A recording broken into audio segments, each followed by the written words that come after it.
Hey, what's up, everyone? Morey Croson here from the Performance Lab of California, and we got another breakdown here for you today. We're getting back into doing some speed breakdowns, so I'm very, very excited about that. We got Christian McCaffrey here. The big thing that I just wanted to show with Christian McCaffrey is you can really get good angles when you're doing the 40-yard dash of your start. And I think your start is obviously crucial when it comes to being able to reach your overall maximum potential during a race. And so really getting into some of the nitty-gritty of what Christian McCaffrey does very good and making it so that you guys could utilize that in your actual training and ability to kind of understand the whole run. And I think the big thing to really see with what he does with his start is what he does with his feet, right? And being able to really have a good amount of range of motion in that foot. So as he's driving forward, notice how he's able to get a lot, this foot here.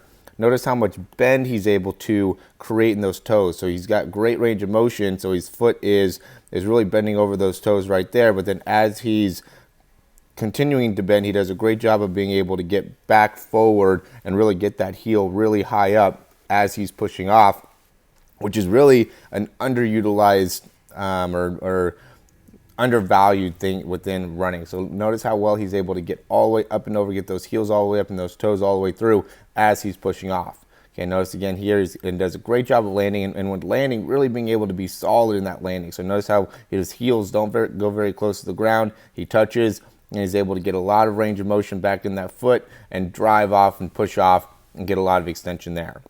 Okay, now as he's going, we'll get a little bit more into it. So you know what he does as he starts getting going here is he does a really good job of keeping a good overall spine angle. He's obviously got a lot of coaching as he's been doing it, because he just maintains a great spine angle throughout. There's a little bit of time here where he gets a little bit rounded right there with that head, but then from after that, he does a pretty good job of keeping that spine angle nice and locked in throughout the entire run, going driving. Now, the big thing that I think he can improve on as he gets going, we'll see, is going to be the knee drive, and really not really the knee drive, but really how he extends through. So once he gets to that maximum angle, what he does, it's super well, and then we'll get into more of what he can improve on. So notice again, because he's so strong with his feet, how when he pushes off, he does such a good job of creating extension through that leg. So we'll look through that back leg here. So he's extending excellently through that back leg.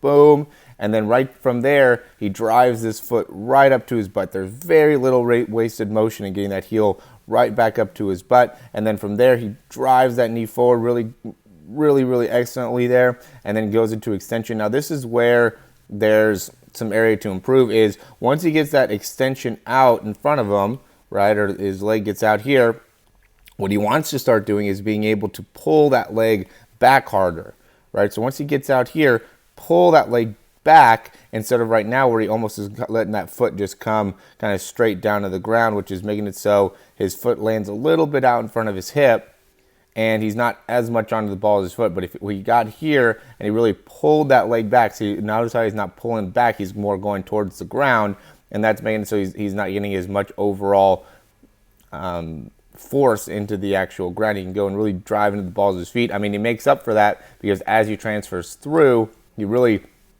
has a lot of great foot range of motion, so he can still generate a good amount of force off his foot. But if he pulled there, he'd get a lot more overall success in the actual run. But then again, notice how he recuperates well, drives again off that back leg, gets a really good amount of extension. Really, again, his big overall strength is being able to get so much extension on that back leg. And notice how he has a good position in the spine, good extension in that low back, extends, drives that heel right back up to his butt. And it's so fast how quick he drives that heel up to his butt that, if we played it in fast motion, you would probably, you can't really even notice how fast it is. But it's an excellent range there.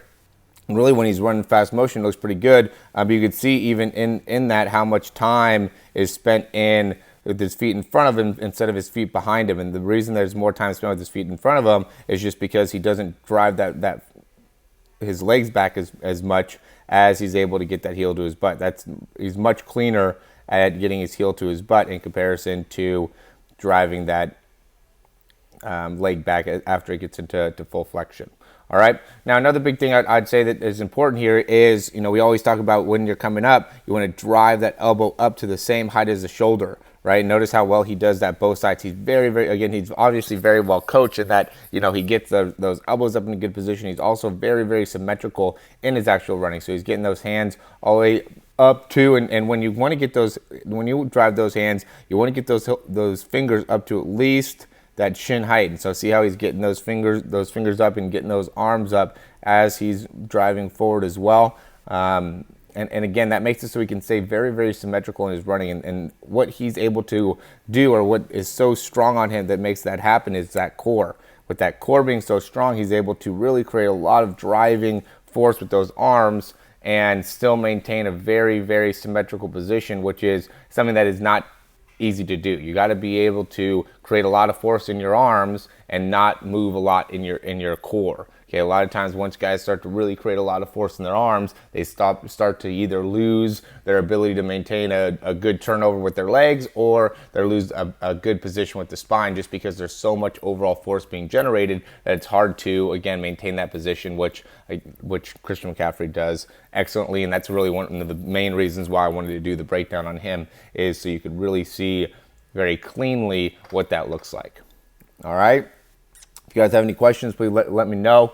Check out the speed program. We've been able to do a lot of really great stuff. I think with being able to use this new program and getting some more lines and making it better visually, you'll be able to get a lot more out of this whole overall experience, which is what we want to always do for you. We want to provide for you the best overall service that is out there, and I have without a question of a doubt that we have the best thing, especially from an online perspective. There's no one that's even close to competing with us and giving you the amount of biomechanical data, the feedback, and the exercises to really help you succeed and get to the next level.